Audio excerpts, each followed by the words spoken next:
देवगुरु बृहस्पति रात 9 बजे, आज रात 9 बजे अपना स्थान परिवर्तन कर रहे हैं। देवगुरु के स्थान परिवर्तन से विभिन्न 12 राशियों पर अच्छे और बुरे प्रभाव पड़ेंगे। इन प्रभावों का विश्लेषण करने के साथ ही इनसे बचने और इनसे लाभ उठाने के उपाय बताएंगे पंडित सूर्यकांत तिवारी। तो हम सीधे चलते हैं पंडित सूर्यकांत तिवारी जी के पास। देखिए, गुरु सब जो जिस ब्रह्मांड में हम रहते हैं उसमें सबसे बड़ा ग्रह है। और गुरु, शनि, राहु और मंगल, ये चार ग्रह व्यक्ति के जीवन को प्रभावित करते हैं। इसमें शनि पहले ही राशि परिवर्तन कर चुका है, मीन में चल रहा है और राहु के साथ चल रहा है। गुरु वृषभ में चल रहा था, आज रात 9 बजे चित्त पक्षी अनांश के अनुसार वो मिथुन राशि में गोचर करेगा।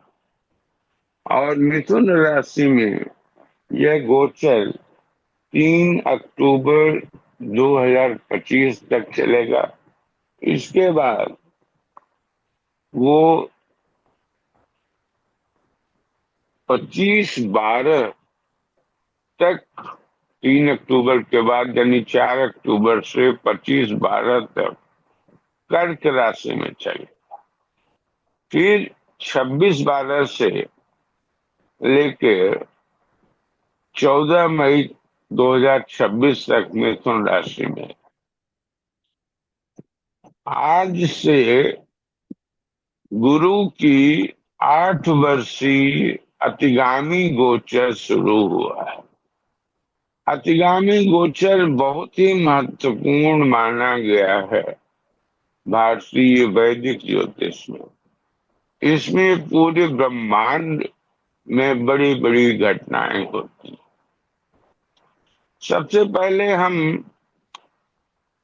व्यक्तियों पे चलते हैं, राशियों पे चलते हैं कि विभिन्न राशि, चंद्र राशि के जातकों पर इसका क्या प्रभाव पड़ने वाला है।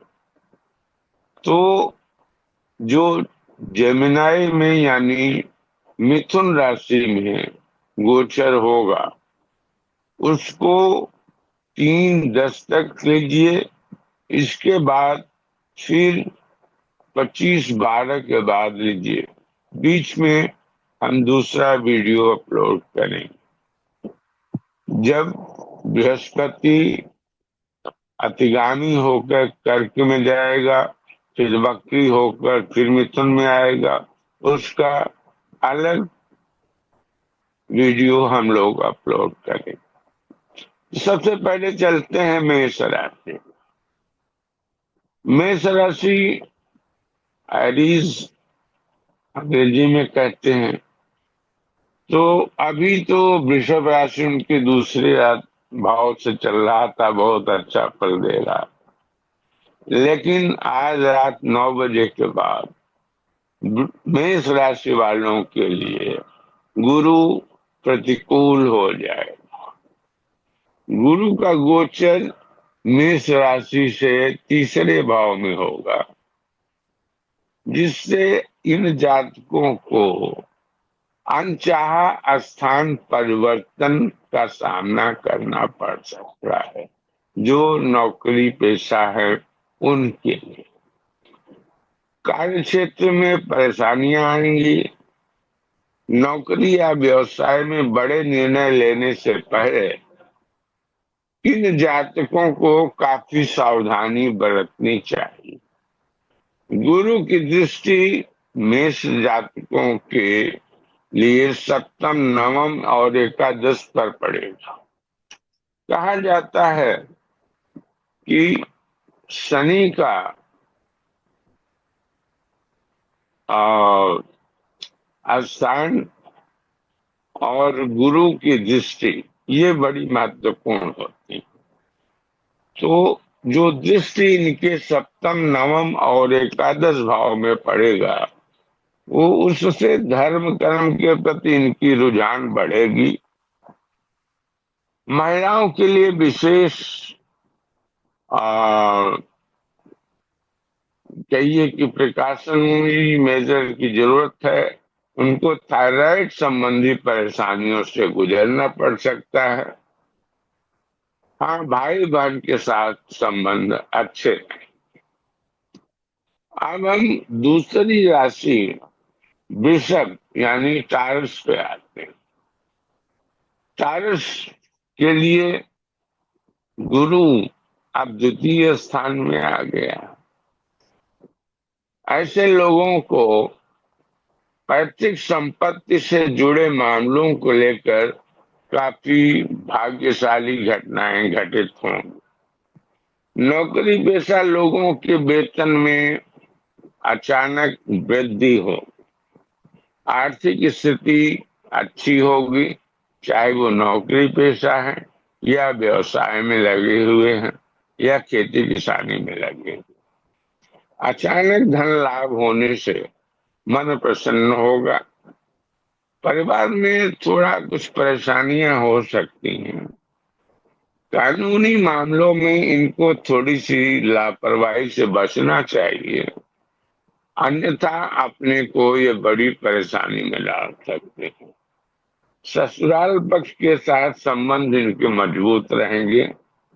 बुजुर्ग लोगों के लिए, सीनियर सिटीजन्स के लिए कफ की गंभीर समस्या का सामना करना पड़ सकता है। हम इससे पहले जब मेष राशि के बारे में बता रहे थे, उसमें हमने निदान के बारे में कुछ नहीं कहा, तो मैं यहाँ जोड़ देना चाहता हूँ कि मेष राशि के जातकों के लिए, चूंकि मिथुन राशि में तृतीय भाव में गुरु का गोचर अच्छा नहीं है, ऐसे जातकों को गुरुवार के दिन गाय को पीले फल जैसे केला ये खिलाना चाहिए, उससे उनको राहत मिले। वृषभ राशि वालों के लिए यह है कि समाधान के रूप में प्रत्येक गुरुवार को भगवान विष्णु को चने की दाल का सात्विक खिचड़ी बना के उनका भोग लगाएं और विष्णु सहस्त्र नाम का पाठ करें, जिससे उनकी अच्छी परिणाम और बेहतर हो सकते हैं। अब हम चलते हैं तीसरी राशि मिथुन, जेमिनाई। जेमिनाई, चूंकि जेमिनाई में ही यानी राशि, उसी राशि में गुरु आ रहा है 12 वर्षों के बाद, तो इनके जीवन में जबरदस्त परिवर्तन होने जा रहा है। यह गोचर जन्म राशि पर हो रहा है, जो अच्छा नहीं माना जाता है, लेकिन जो विद्यार्थी हैं, जो प्रतियोगी परीक्षाओं में भाग ले रहे हैं, उनके लिए ये सफलता का बेहतरीन अवसर देता है। तो एक वैवाहिक संबंधों का तनाव दूर होगा। जिन लोगों का विवाह नहीं हो पा रहा है, उनका विवाह तय हो जाएगा। सामाजिक यश बढ़ रहा है। संतान प्राप्ति के इच्छुक लोगों के लिए यह गोचर सुखद रहने वाला है, क्योंकि तृतीय मिथुन राशि से पंचम, सप्तम और एकादश भाव पे गोचर का दृष्टि पड़ेगी। स्वास्थ्य को लेकर थोड़ा इन्हें सावधान रहना चाहिए। आडंबर और दिखावे से दूर रहें। व्यर्थ का खर्च न करें, क्योंकि इससे इनकी आर्थिक समस्या बढ़ सकती। इनके लिए समाधान के तौर पे मिथुन राशि के जातकों के लिए मैं एडवाइस करूंगा कि भी श्री विष्णु सहस्त्रनाम स्तोत्र का कम से कम गुरुवार को पाठ कर लिया करें। जो पाठ नहीं कर सकते वो YouTube से विष्णु सहस्त्रनाम का श्रवण करें, खास करके वो शुद्ध हो।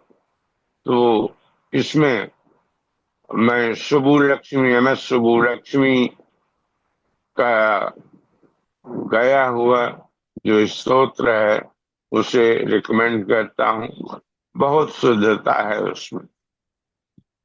कर्क राशि, कर्क राशि वालों के लिए गुरु द्वादश में जाएगा, खर्चा कराएगा और इन्वेस्टमेंट कराएगा। इनका इस गोचर से समाज में सम्मान बढ़ेगा। जीवन शैली को उन्नत करने के लिए आय के नए स्रोत इनके सामने आएंगे। नई संपत्ति या मकान आदि खरीद सकते हैं। व्यापार में वृद्धि के लिए किसी तरह का लोन भी ले सकते। विदेश में रहने वाले लोगों को कुछ परेशानियों का सामना करना पड़ा।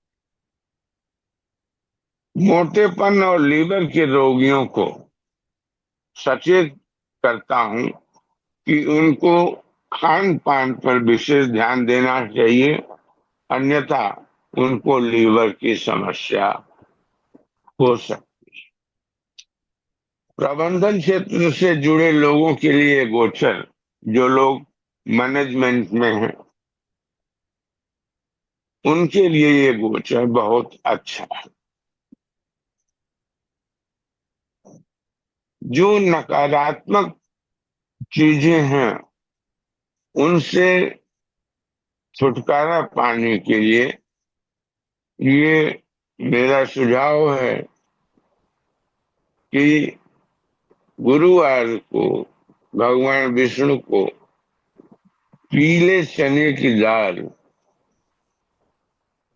भिगोकर उसका भोग लगाएं और विष्णु सहस्त्रनाम का श्रवण। इसके बाद राशि आती है सिंह, लियो। लियो के जातकों के लिए यह स्वर्णिम काल है, क्योंकि गुरु उनके एकादश भाव में संचरण करेगा। व्यवसाय में आय वृद्धि होने से भविष्य की परियोजनाओं पर काम करेंगे। मित्रों को लेकर कुछ परेशान हो सकते हैं, तो असली मित्र और नकली मित्र इनमें विभेद करना इनको जरूरी है। जी हजूरी करने वालों से सावधान रहें। हाँ, जो नवयुवा नवयुवतियां हैं उनको प्रेम विवाह को लेकर गोचर विशेष शोभ रहा है। बैंकिंग क्षेत्र से जुड़े लोगों को कुछ परेशानियों का सामना करना पड़ सकता है।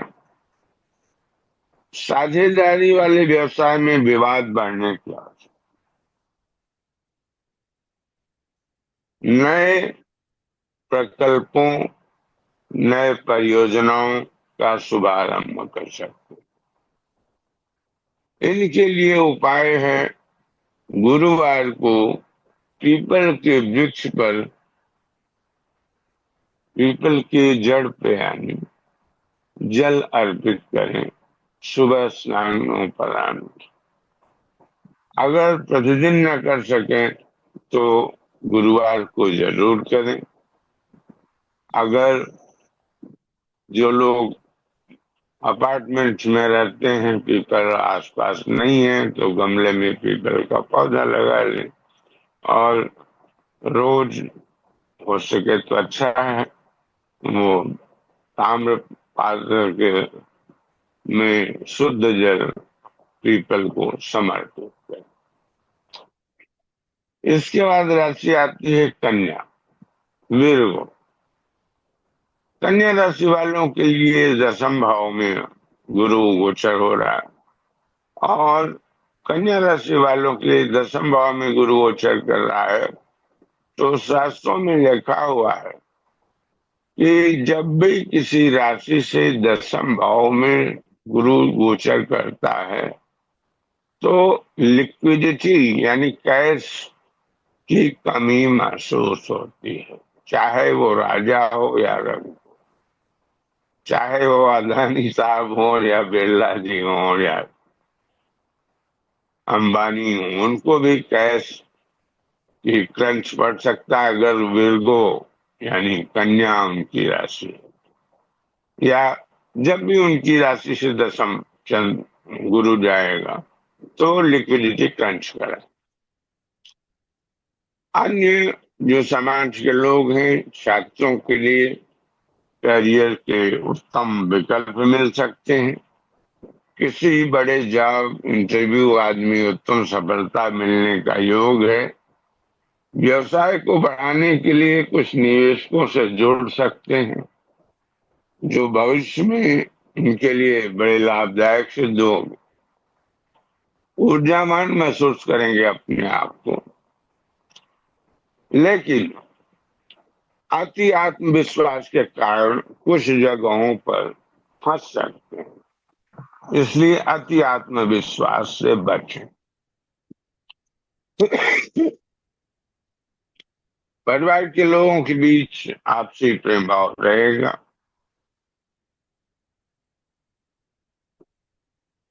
अब चूंकि लिक्विडिटी क्रंच होगा तो पहले से ही प्लानिंग कर लेनी चाहिए, खर्चों को घटाना चाहिए।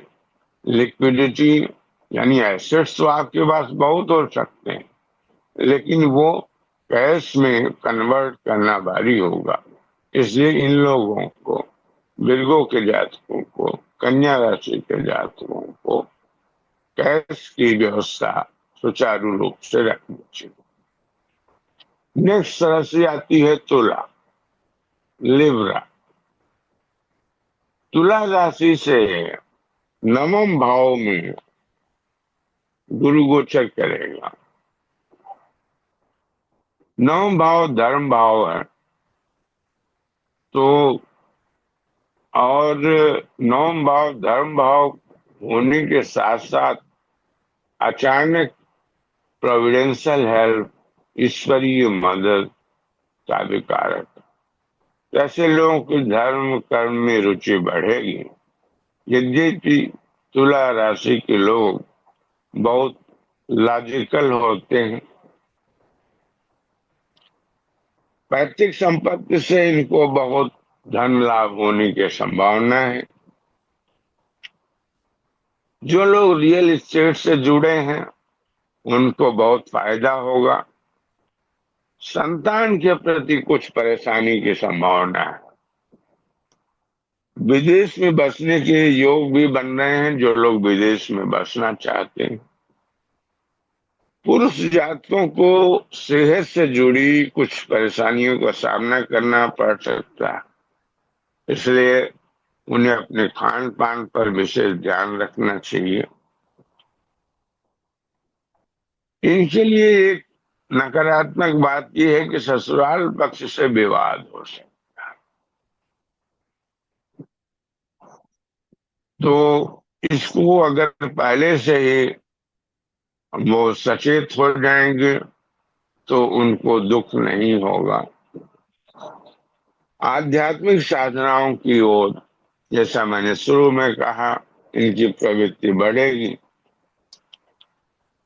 इनके लिए जो समाधान सुझाया गया है वो किसी देवालय में गुरुवार को दिन चने की दाल 1.25 या 1.25 किलो और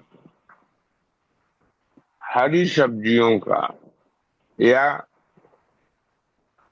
कुम्हड़ा जिसे कहते हैं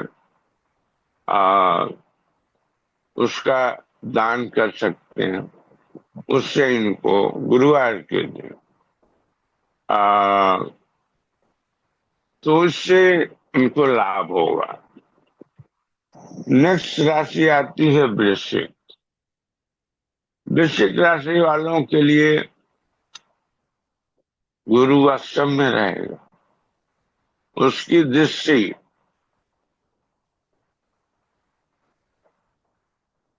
द्वादश, द्वितीय और उसकी नवम दृष्टि चतुर्थ भाव पे पड़ेगी।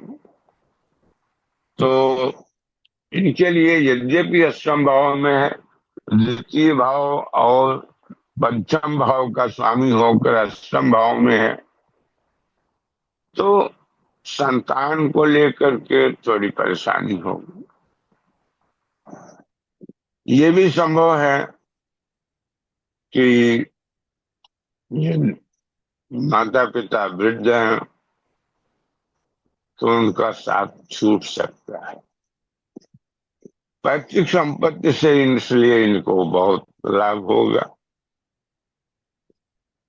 रियल एस्टेट में भी इनको बहुत लाभ होने की संभावना है, क्योंकि इनकी नवम दृष्टि चतुर्थ भाव पे पड़ रही। विदेश में बसने के योग बन रहे हैं। जो लोग विदेश जाने के इच्छुक हैं, जो उसके लायक हैं। पुरुष जातकों को सेहत की परेशानी रहेगी, क्योंकि लग्नात अष्टम में है और द्वितीय और पंचम भाव से मिथुन राशि में जाकर के नर्वस सिस्टम को और कंधों को, नेक पार्ट को ये प्रभावित करेगा। अष्टम भाव चूंकि डाइजेस्टिव सिस्टम भी है, इसलिए डाइजेस्टिव सिस्टम भी प्रभावित होगा। वैवाहिक जीवन में इनको भी ससुराल पक्ष से मनमुटाव ही होगा, उसके लिए तैयार रहें।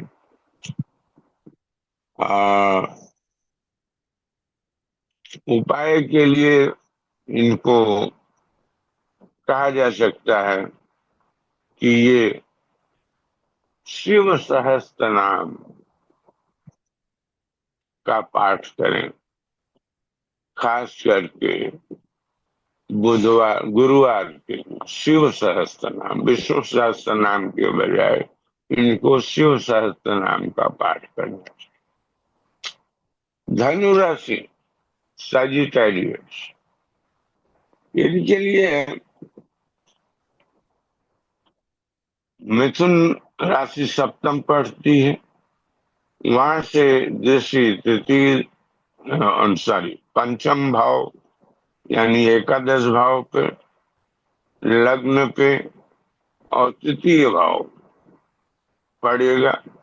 तो जो जो भावों पे इनकी दृष्टि पड़ेगी वो भाव इनके लिए अच्छा फल दें। लेकिन कारको भाव नाश का सिद्धांत के अनुसार जब चलते हैं, यदि स्वास्थ्य तो ठीक रहेगा, लेकिन गुरु जिस भाव राशि में सप्तम भाव में जाएगा, तो पारिवारिक जीवन में, वैवाहिक जीवन में शंका हो सकती है एक दूसरे के प्रति। तो वैवाहिक जीवन में इनको थोड़ी परेशानी हो सकती है। इनको चाहिए कि पति पत्नी आपस में बात को छुपाएं नहीं, एक दूसरे से अपनी भावनाओं का आदान प्रदान करें, निजी स्वार्थ को संबंधों के बीच में लाने से बचें। छुप छुप कर कोई काम न करे।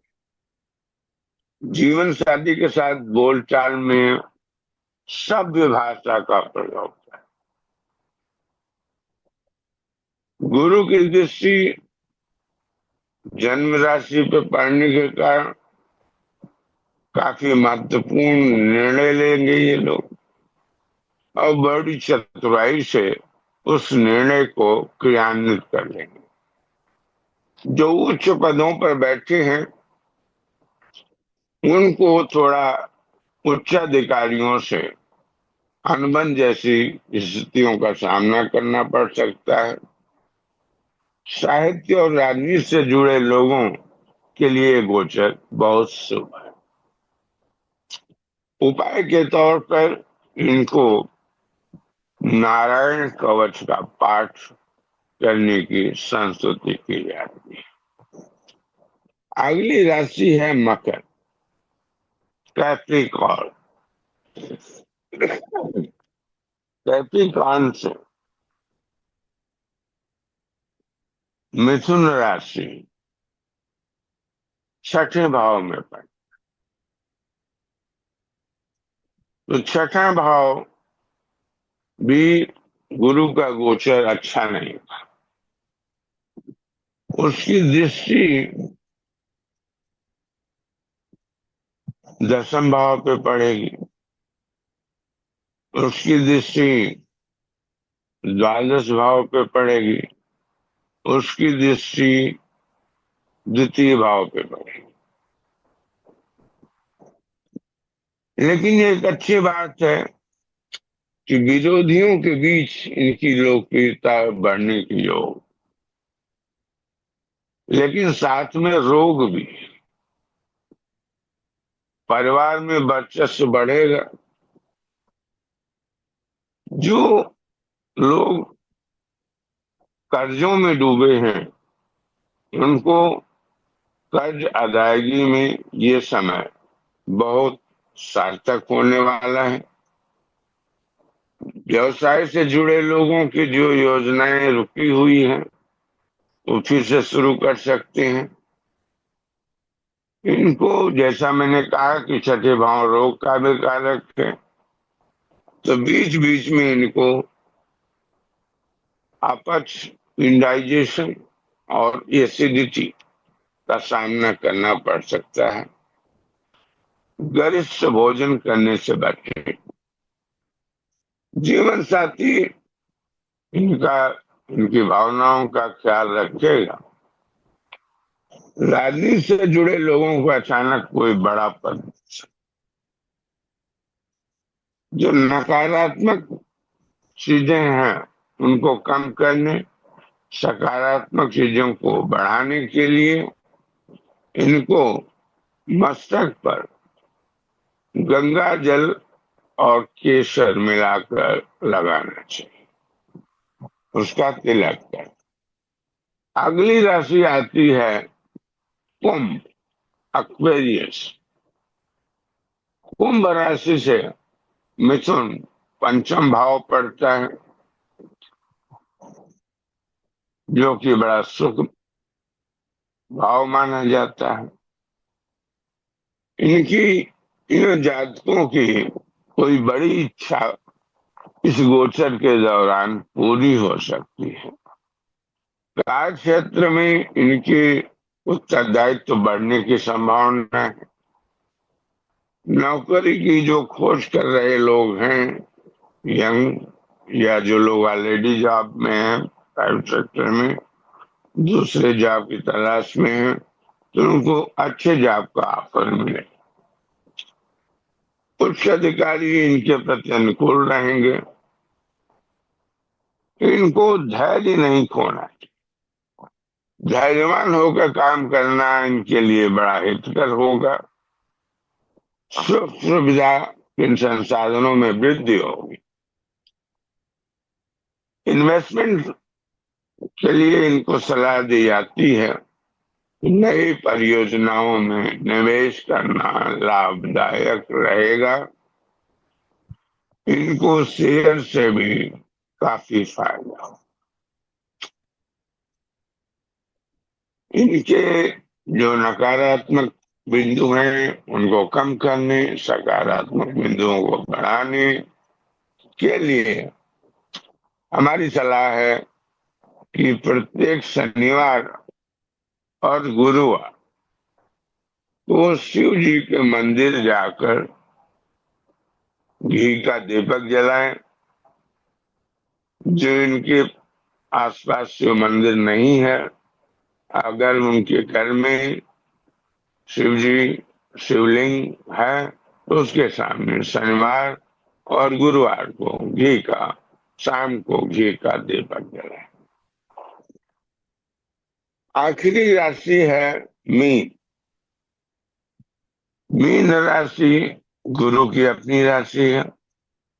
वहां से मिथुन चतुर्थ भाव में, चतुर्थ भाव में गुरु का गोचर अच्छा माना जाता है।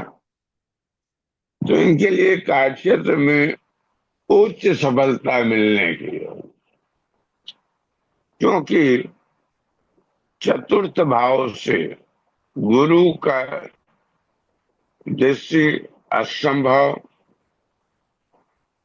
लग्न राशि से अष्टम भाव, दसम भाव और द्वादश भाव इस पर पड़े। तो इसकी पूरी संभावना है कि मीन राशि के जातकों का नौकरी में परिवर्तन होगा। यदि वो सरकारी संस्थानों में है तो उनकी तरक्की होगी। यदि प्राइवेट सेक्टर में है तो तरक्की या जॉब में परिवर्तन तरक्की के साथ होगी। ये लोग नए घर का निर्माण कर सकते हैं। जो लोग मकान अब तक बनाने या मकान खरीदने की इच्छा रखते हैं, क्योंकि दसम भाव बने बनाए मकान का होता है, तो वो लोग मकान या अपार्टमेंट खरीद सकते हैं। मानसिक रूप से काफी संतुष्ट नजर आएंगे। लेकिन घर के बुजुर्गों का, इन्हें खास करके पिता का ध्यान रखना चाहिए। संतान को उच्च शिक्षा में अच्छी सफलता मिलने की। हाँ, ये दिखावे में, पाम पेंट्सों में कभी अपनी हैसियत से ज्यादा खर्च कर सकते हैं, उस पर उन्हें नियंत्रण करना चाहिए। इनके उपाय के तौर पे हम आपके माध्यम से मीन राशि के जातकों को ये सलाह देते हैं कि प्रत्येक गुरुवार को शिव सहस्त्र नाम स्तोत्र का पाठ करें। जो लोग, क्योंकि ये संस्कृत में है, जो लोग पाठ नहीं कर सकते वो YouTube चैनल से शिव सहस्त्र नाम पाठ का श्रवण करें हर गुरुवार को कम से कम। और ओम ग्लां ग्रीं ग्लूं श गुरुवे नमः इस मंत्र का जाप, तो इससे इनको अच्छा परिणाम मिले। ये है जी। 12 राशियों का गुरु के